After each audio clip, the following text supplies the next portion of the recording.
So hi, I am Debi Gregory. I am the Disabilities Manager for the Pagan Federation,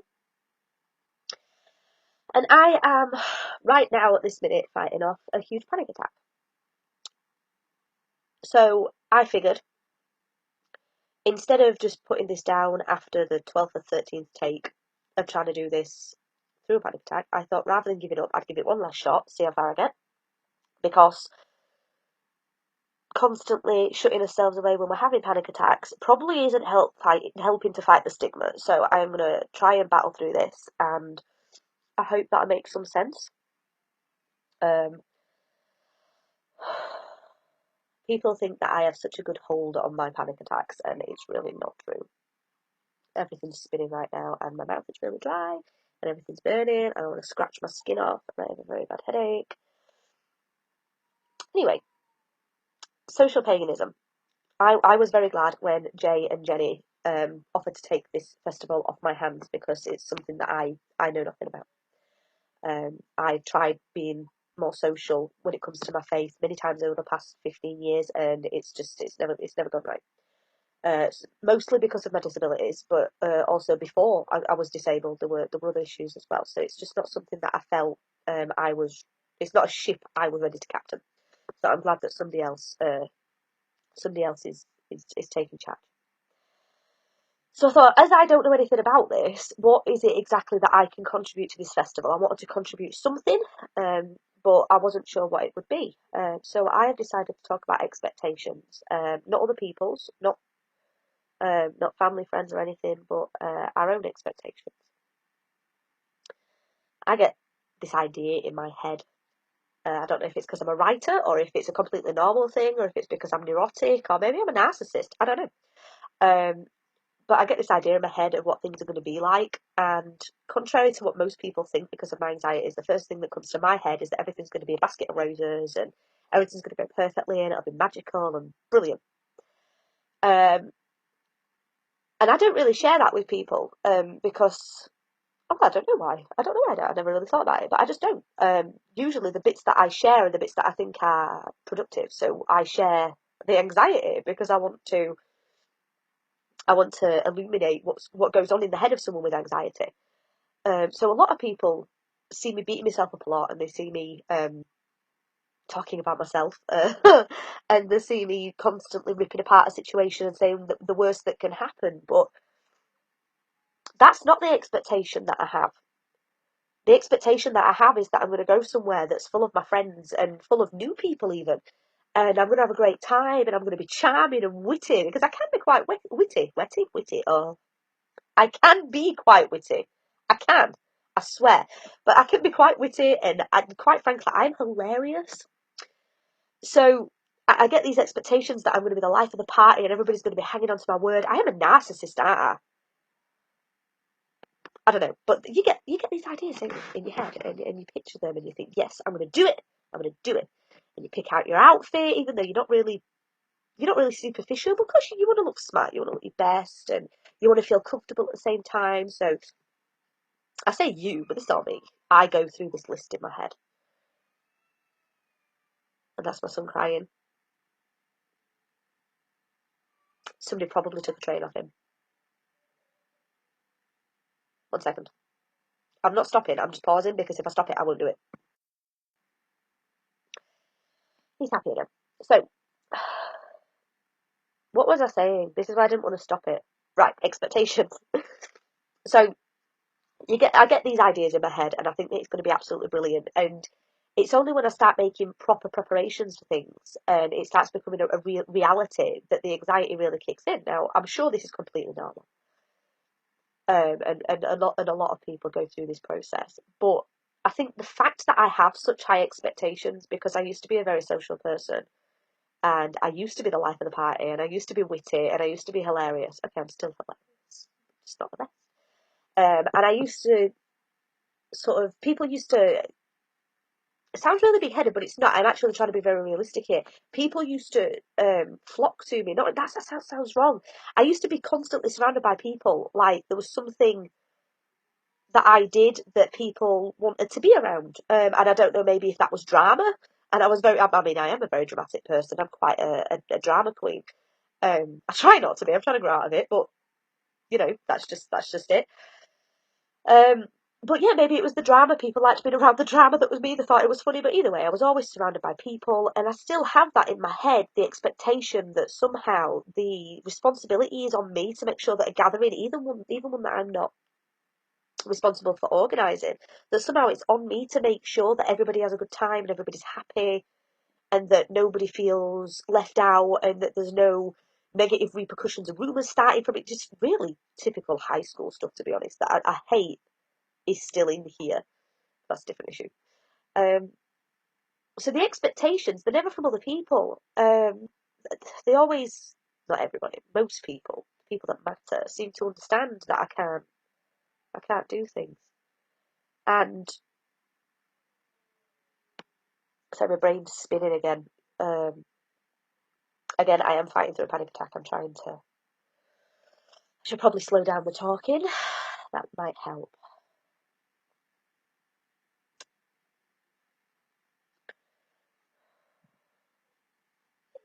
Just a second.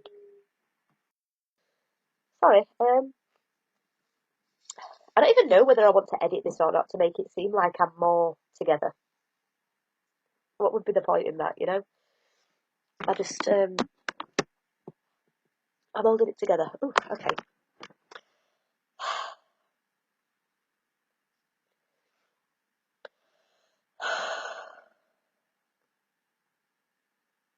This isn't even slightly what I get like when it's time to go out with people.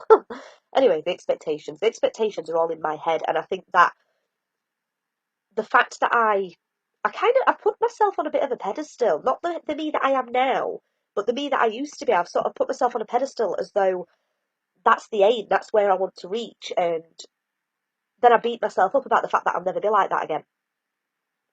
So I go to a social situation and I try to, it's not even as if I try to, I expect myself to be able to answer things the way that I used to and react to things the way that I used to, and just be that person again. And I'm not even sure who that person was. I'm not even sure I remember her.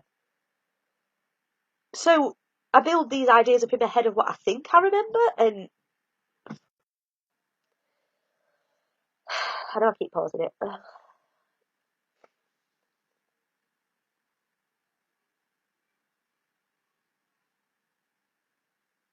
can't do it. I can't even talk to people. Even though I'm alone in my bedroom, I can't even do that right now.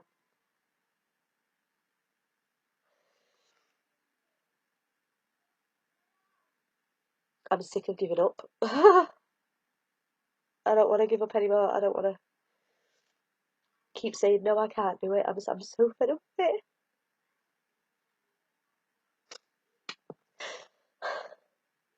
I want to be able to call my friends and say, let's do this. I want to hear about a friend having a hand fasting and not instantly try and think of which excuse I'm going to use that would upset them the least. I don't want to do that anymore.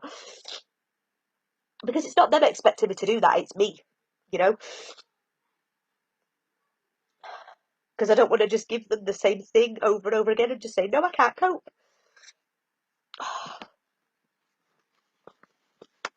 It's not everybody else. I mean, I'm sure they do get fed up every now and again. They are only human, and I'm not sure I'd fully believe them if they said that they didn't.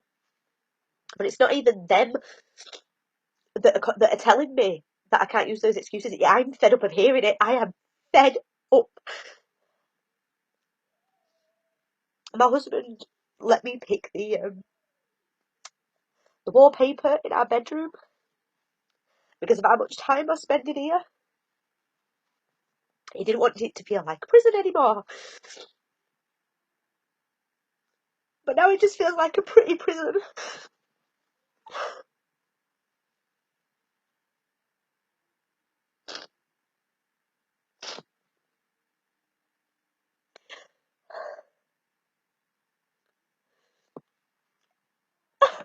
I don't think it was until I pressed play on this that I realised that it's not everybody else's expectations that I'm fighting, it's mine.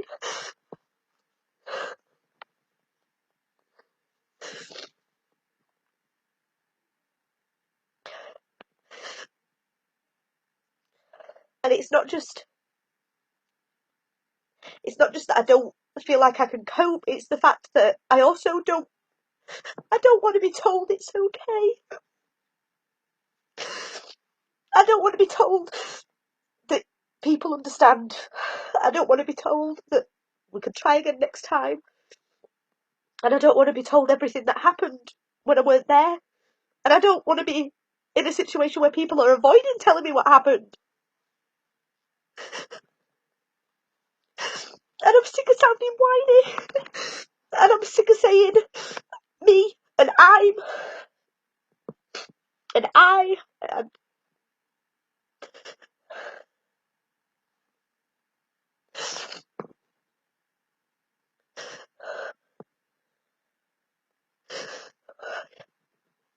sometimes I feel like a fraud because there are times when I probably could do it. I would probably go and I could probably have a really nice time. And I could probably not ruin it for anybody by having a panic attack or blacking out. I could probably do that. But they're coming home again after and they're dealing with the panic attack after. I just can't do it. I'm too tired.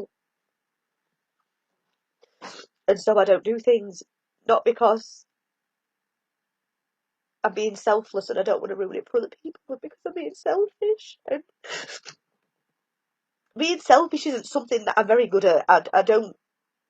I'm sure I do it accidentally. I'm not perfect, and I'll never pretend that I am. But doing it on purpose isn't something that I'm very good at doing because I don't like feeling selfish.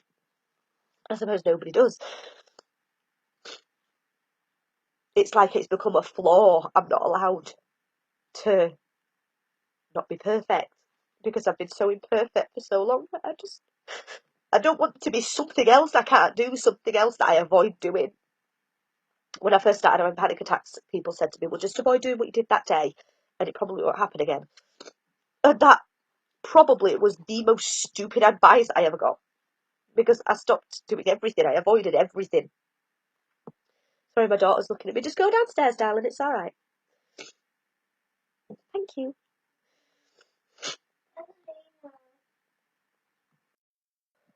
I've got a bit of a hold of myself now. The panic attack symptoms have changed because now I've got the burning rather than the wanting to turn my skin off. I've had really cold fingers all day. I'm not sure that's helping. I don't even remember what I was saying. I'm just so tired. I'm still not even sure if I'm going to send this to anybody. I don't even know if I want people to see me in this state. But at the same time, I'm not holding anything back at all. And I think that some of us, especially those of us with more extreme versions of what other people have got, because I know mine's not a tiny case of anxiety, as much as the mental health professionals would like to fob it off as one, it's not normal. I cry when my kids go to school because I'm so terrified of them leaving me. I black out at the thought of someone I don't know touching me, like actually black out. They think I've been having fits.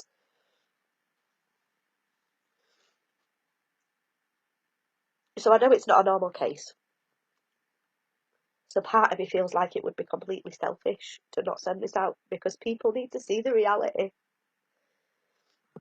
No matter how ridiculous it makes me look. Because it's not ridiculous, is it? Just talking to a computer is making me panic. Who does that?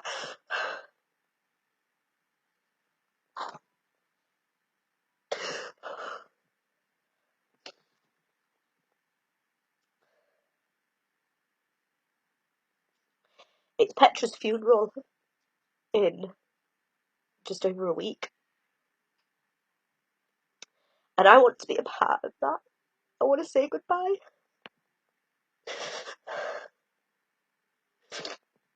And I want her, wherever she is, to look and say, I did that.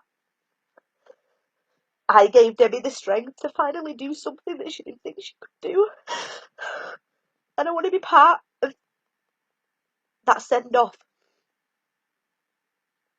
But if I can't even talk to a computer, knowing that people are going to see it later, I'm not sure I'll be strong enough to do that for her. And that, this is only the second time I've cried since Petra's died.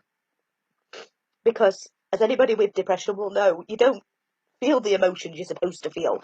It's not feeling numb, is it? That's not depression. Feeling depression is... It's not even depression, is it? Why is it even that word? Inside my head, when I found out that she was sick, I went through all the steps that I would have taken before. I made a to-do list. I was going to go to the hospital. I was going to visit her. I was going to sit with her and I was going to hold her hand and tell her that everything was going to be okay. And the fact that I couldn't do that, I actually felt okay because I knew that Mel was there and she had a husband, and there's so many people that are so much closer to her than I am, that it would be really selfish of me to go and take up time that could be spent with someone that she'd probably appreciate seeing just as much or more. So I didn't go. And then when I found out that she'd gone, I felt nothing on the outside. I know that's weird, but feeling nothing on the outside. It was like I was in a glass box and I was screaming at myself and banging on it and trying to smash it with my bare hands, my head, anything I could to just get it out and just say, cry, you stupid bitch, just cry.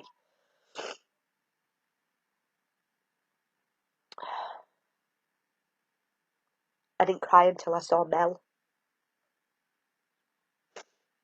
And then I tried not to cry because I didn't want to make her cry. I didn't mean this to be about Petra. I don't want to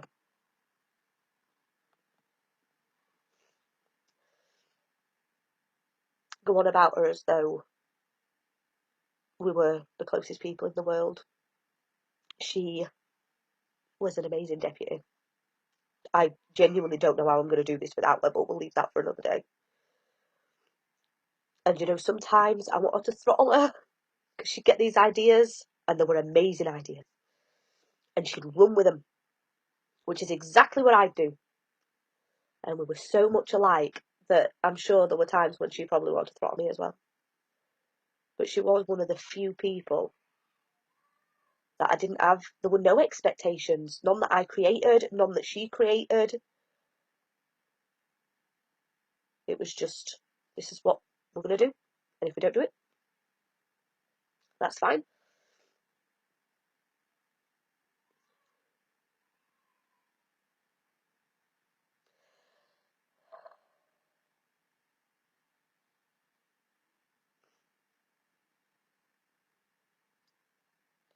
I don't know how to be me around me. That sounds stupid. But I don't. So being me around other people, I mean, one other person's bad enough, but a whole group of persons, because I don't see people. I've never seen people. I've never seen, I know people say that groups of people, they see them as like sheep. And I've never seen people like that, even when I was an ignorant child and teenager. It's never been people to me, it was always persons. Each person is an individual, and I always see every person for the person that's in front of me. Which, if you think about it that way, that is so exhausting. It's everybody is an individual, and of course, their right to be that individual is so crucial. It's so, so important. But the expectation that every person in your life is going to have the time and the energy and the brain space to take care of your individual needs while ever they're in your space or in a space that you are also in is stupid. And I think the fact that I constantly try to keep as much of myself to myself as possible, and I know that it doesn't seem that way because I'm always talking about myself. I spam Facebook constantly because all I ever talk about is what's going on in my head. But I try to keep me to me in the sense that my issues are my issues and I don't want to share them. I'm terrified. There's a particular friend of mine, and she's probably going to watch this because she's so supportive.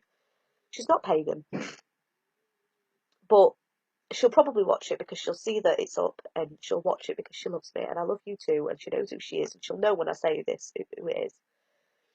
She has worse anxiety than I do. She has been struggling to leave the house and struggling with things that most people would just do on a daily basis, even people with bad anxiety. Things that even I can do on a daily basis, she just really can't do right now. And I'm so terrified of talking to her because I don't want to say something that's going to make her worse. I don't want to say something that's going to trigger her. I don't want to say something that maybe she hasn't thought of, that all of a sudden sets off something in her head that makes her aggravated and anxious, and she probably thinks that about me. It's why we don't talk very often, to be honest with you. She probably gets my anxiety better than anybody else because while every case is individual and every case is different, we have the same phobias. They come from different places, but I've never met anybody with the same phobia that I do on the level that I have it, and with the same triggers that I have. And while we have, it's the drug phobia, and while we do have lots of different ones as well, that particular one, I've never met anybody else with that phobia. I'm not going to describe, but it's the way that it affects us. We have discussed it years and years and years ago. And it was so similar that I'm pretty sure it set up a panic attack in both of us just talking about it. But knowing that I have that bond with her, even when we haven't talked for a really long time, it sometimes it's the only thing that stops me having a panic attack. And I know she's watching, so I just want to say thank you to her for giving me that. Knowing that I'm not the only person who feels that way is a social thing that I think is overlooked.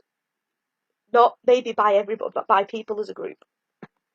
But by individuals when you're having those thoughts.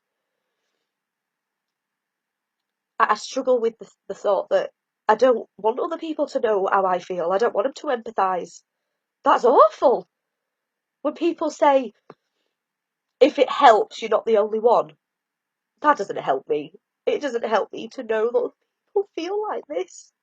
It doesn't. So why am I sharing that I feel like this in the hopes that other people will see it and know that they're the only ones feeling like this? Because even though sometimes I'm going to say this because I'm still not sure if I'm going to press send, but sometimes I sit and cry, not because of my anxiety, but because I think of all the millions of people that are feeling the way that I do, and I just can't take that. I can't escape that overwhelming feel of despair that other people are living like this. And I don't know if that's pathetic. I don't know if that makes me a wimp. I went through a phase when I was pregnant of when it first hit me 10 years ago. Wow. When it first hit me, the other people, well, it was just after I had my first panic attack, and someone said to me that it was a panic attack. I was like, what the hell is a panic attack? I've never heard. I mean, I'm sure I had, but it wasn't something I'd ever thought about. And then I Googled, and all this huge community just hit me in the face. So many people are feeling on a regular basis like they're gonna die, and there's nothing they can do about it. I'm so gonna have to put a trigger warning on this if I send it out. I can't do that. I can't. I want to go in a room full of people like me, and I want to take it away. I just want to hug them and take it away. And sometimes the knowledge that I can't do that is the reason I can't be around people. I can't see people shaking and sitting with their fingers in their ears because everything's overloaded and wishing that they could just control everything around them to make it easier. But I can't see people like that because it breaks me. I have been accused of so much over my life of being so many things. But I'm going to share something now that I tried to hide. I told Jenny today that I am not a particularly compassionate person. I'm a complete bitch, and that's true. I am a bitch, and I own it. Because sometimes I just have to be so brutal because I can't handle any more. I can't do it. But sometimes sitting in a room with people, it's not the panic, it's not the anxiety, it's not even the sensory issues because of the ADD, it's none of that. I just can't stand to be around miserable people because I can't do a damn thing about it. And when you're at a ritual, I think there is an expectation to go, and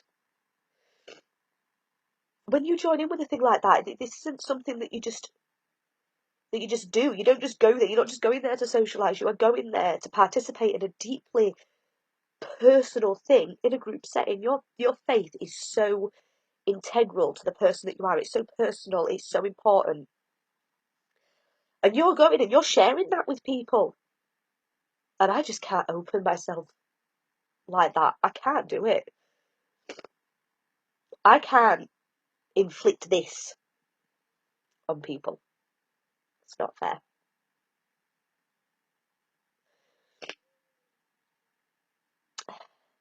Now I'm getting the anxiety headache. But on the plus side, the migraine I've had all day is gone. It's just been replaced by this. I'm not sure what I prefer.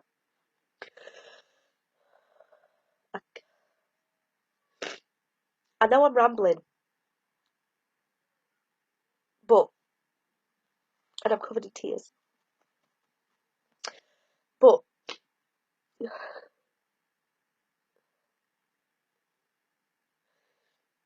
I'm not even sure what message I want to get across. I'm not even sure what that is. I don't. When I took on this job, I told Mike and I told Robin when he became president that there was a certain time of year that I would be completely useless. And I've been dreading it because being your disabilities manager is the first time I've felt productive in a really long time. Because before I was doing this, I tried for years to get back into singing, which I've now discovered is never going to happen because I've lost my voice. I can't sing anymore, and that's something that I'm dealing with. But before it was, I felt like my anxieties, which were the original reason I couldn't sing because I couldn't stand the social side of being a performer. I felt like that was getting in the way of what I was trying to achieve because I was trying to raise money for charities with my singing, and I felt like that was what was getting in the way. So it was stopping me from being productive. But with this role, I didn't have that issue. I do most of it sat in my bed. I have an amazing team who constantly apologise to me for not doing enough, but just by being there and believing in me, do so much. And not just my disabilities team, but the entire Pagan Federation team in general have been so fantastic, making me feel like even when I'm not up to much, I'm still somehow doing something. That is such a revelation to me. To feel like I might actually help someone. Like Petra says, if we help even one person, that's enough. But I knew there'd come a time when I wouldn't be able to to keep the momentum that I had, as slow as it was, when I wouldn't be able to do that. And I have been fighting against that all winter. And it's actually finally here, which is why I was so determined to do something for this festival. And now that I've pressed record, I don't want to give that up. I don't want to not send this in, but I'm not sure the message that I'm trying to convey. I'm not sure what I'm trying to say because, quite frankly, I have nothing in me right now, and I'm trying to be okay with that because everybody's telling me that it's okay, but I don't want it to be okay. I want them to get angry with me and tell me that it's not okay because then at least it won't be me telling me that it's not okay. I am so fed up of me. I hate me. I am such a cow.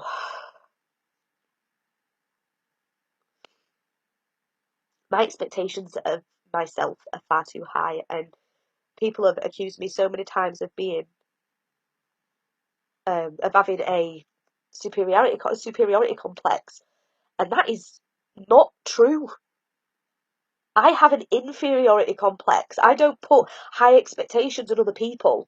I put severely low expectations on myself at the same time as putting too high expectations on myself. I know what I should be able to do and then tell myself that I can't do it because I'm too useless and I'm pathetic and I'm all these other things. And I don't want to do that anymore. Yes, darling, of course you can. You did? We'll go put another one in for being a good girl.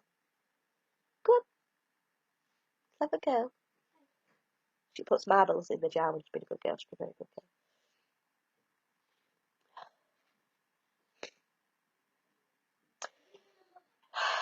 I told the team that there would be a time I couldn't do anything anymore. And they would have to wait. And so far, to be honest, I'm quite surprised. I don't know if I'm proud surprised or shocked surprised, or I don't know if it's good or a bad surprise. But I'm surprised at how long I've been able to not be not productive. Yeah, you get that right. How long I've been able to push the productive energy. And yes, I've had to let other things slide, like personal hygiene. Um, but it's so important to me to feel productive. I have been surrounded by working people my entire life, so not working and being in this atmosphere that I keep having to pause this recording for so long that I'm forgetting what I'm saying. So I'm sorry if it doesn't flow. I don't know what this was. You all know what flow is? If, you know.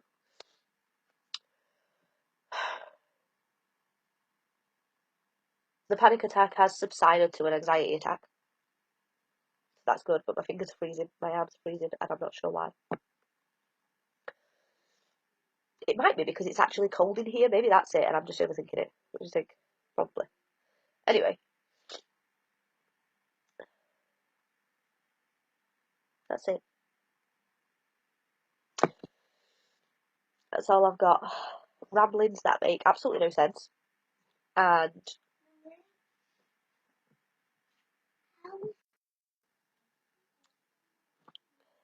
I have no input to this festival at all. I have nothing constructive to say, I don't think. I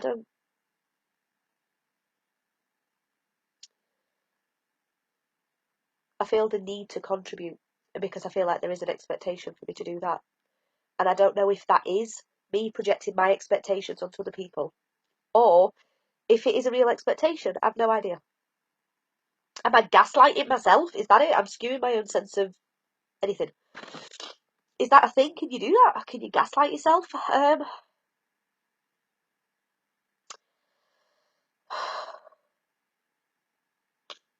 think what we need to remember is to set ourselves realistic expectations. But what we also need to remember is that that's not always possible. We're always gonna make an idea up in his head of what we want to happen. And then an idea in his head of what we think will happen. And chances are we're probably going to be far too hard on ourselves. I know I always am. And I don't know if I'll ever be okay with the person that I am, which means that I'm probably never going to be okay in a social situation because it's not how other people see me that is the problem. It's how I see other people seeing me that is the problem, which is stupid. Every time I say something like this out loud, it sounds so.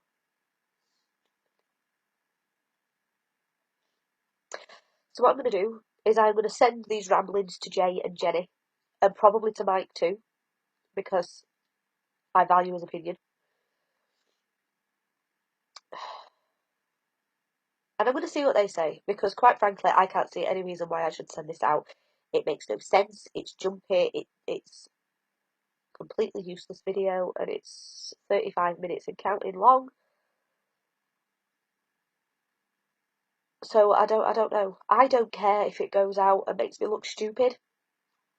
If they think there's something in it that is going to help someone, if there's somebody out there that is watching this and I've made you feel any better in any way, if I've made you feel a little bit less alone, if I've made you feel a little bit more grounded, because some people do like to know that there are other people out there feeling the way that they do. If I've made you feel anything that you can put a positive spin on to make yourself feel better, then I'll let this video go out and I won't regret it, no matter how pathetic I think it makes me look. Because that is my expectation. And I'm literally just realising it as I'm saying it. You are seeing the realisation. That is my expectation of myself. That even when I'm having a faith crisis, which I will admit I'm having right now, I'm not even sure what I believe anymore. Even when I'm feeling like this, and I'm not sure who or what is governing it all, if there is something, even while all that's going on, there's still a part of me somewhere that makes me believe, even if I start to doubt it, but I think there's something burning still in there. That little bit of passion that I've got left is the certainty.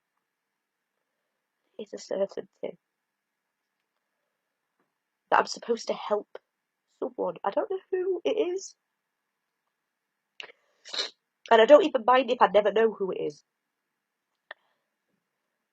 I've got to be like this for a reason. And if that reason is to open up and look ridiculous so that somebody else feels better, then I'm okay with that. So if there is one person, you don't have to tell me. You don't have to tell anybody.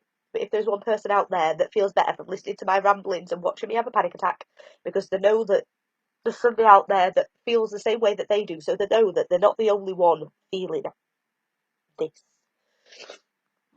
then that's okay. And thank you for being my reason for not being insane, because that's the only reason I'm not insane, because I keep thinking that this, I can use it. So thank you. That is the social side of paganism that I have to cling to. The knowledge that there's got to be somebody making me this way, because I didn't do it to myself. This is not self-inflicted. So I've got it for a reason, and if that reason is you, then thank you for being my reason and for making this not pointless. So,